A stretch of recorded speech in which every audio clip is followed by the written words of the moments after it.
Sa mga nakaraang araw lamang, ang mga bahagi ng China ay naging disaster zone mula sa biglaan at mapaminsalang mga buhawi sa Hubei.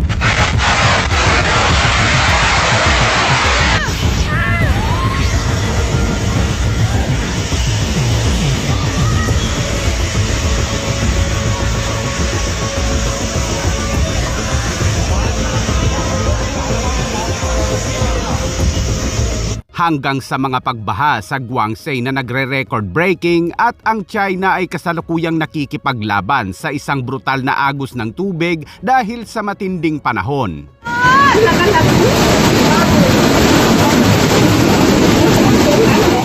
Ang nakikita natin ay hindi lamang isang malakas na bagyo. Ito ay isang serye ng sunod-sunod na krisis na nag-iiwan ng dose-dose ng mga patay at libu-libong nawala ng tahanan at ang mga pangkat ng emerhensya na nagtatrabaho ng walang tigil. Sa linggong ito, ang laki ng pinsala ay nakakagulat. Sa lalawigan ng Hubei sa gitna ng China, ang mga residente ay nahaharap sa isang bihirang buhawi. Hindi lamang ito mga bugso ng hangin dahil sapat ang lakas ng mga ito upang baliktarin ang mga sasakyan at sirain ang mga bubong ng gusali na may bilis ng hangin na umaabot sa 150 kilometro bawat oras.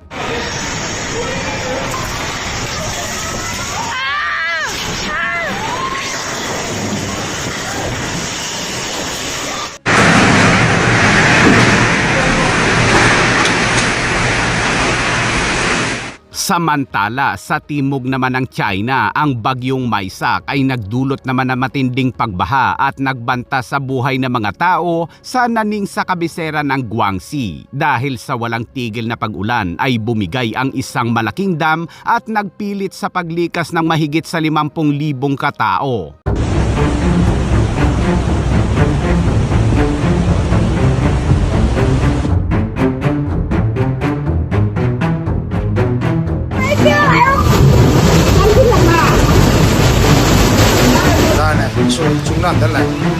So bakit nga ba nangyayari ito ng sabay-sabay? Alam mo ba na tinatawag ito ng mga eksperto na isang severe convective weather? Ito ay nailalarawan sa pamamagitan ng biglaang pagsisimula, matindi at panandali ang lakas. Bagamat karaniwan ang mga natural na sakuna sa China tuwing tag-araw, ang intensidad at dalas na nakikita natin ngayon ay bahagi ng isang mas malaking trend. Habang tumataas ang temperatura ng mundo dahil sa mga emisyon, mas maraming moisture ang nasa atmosphere at ito ay humahantong sa mas malakas na pag-ulan at mas pabago-bagong mga sistema ng bagyo. Kaya't ang dating pangyayaring ito na minsan lang sa isang siglo ay nangyayari na ngayon ng may nakakatakot na regularidad.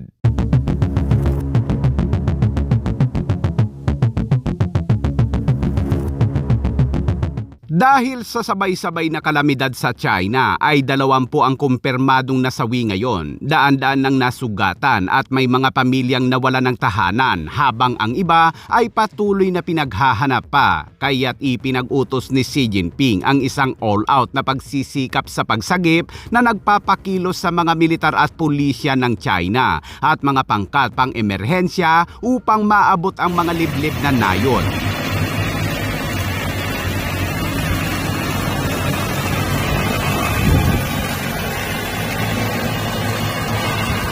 Ngunit higit pa sa agarang trahedya sa mga tao ay nariyan din ang gastos sa ekonomiya. Ang mga rehiyong ito ay mga pangunahing sentro ng industriya mula sa agrikultura hanggang sa pagmamanupaktura. Ang pagkagambala na dulot ng mga bagyong ito na tumama sa pandaigdigang supply chain ng China ay nagpapaalala sa atin na ang mga sakuna na dulot ng klima ay isang pandaigdigang issue at hindi lamang sa isang lokal.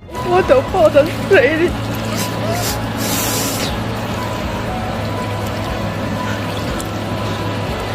Pero sa kabila niyan ay patuloy pa rin ang pangungupal ng China kung saan sa update natin kahapon ay napanood natin ang kanilang pagpapakawala ng nuclear-capable missiles. Kaya't dahil dyan ay may pahayag naman si Defense Secretary Gibo kaugnay sa paglunsad ng isang strategic missiles na pinakawala ng nuclear-powered submarine ng China sa South Pacific.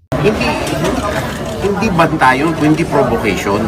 Walang rason na mag-exercise sila doon sa lugar na yun. Hindi naman sila South Pacific country. Anong rason nun? Ngayon, kung sasabihin nila nagte-testing sila doon sa area, minamaliit nila yung karapatan at katahimikan ng mga bansa doon.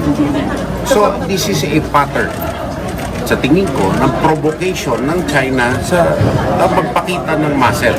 No? At it is a demonstration of force na hindi kinakailangan. Lalo-lalo na dito sa South Pacific, sa Pacific Islands. Alam natin na di umano, meron silang balak gumawa ng naval base doon. So, ito, hindi lang nakakabahala sa Australia at sa New Zealand kung sino ang ating mga like-minded partners, hindi sa buong region. Bakit ka sa submarine, nuclear-powered submarine launch doon sa lugar na yun? Pangalawa, minamaliit nila yung mga bansa doon. Pangatlo, yung environment. May scoping ba doon? Wala. So, hindi ko alam kung anong rason. Kung hindi, wala akong makitang ibang rason. Kung hindi, nagpapakita ito ng forward positioning, capability, and it is an implied threat. Provokasyon ito, walang iba.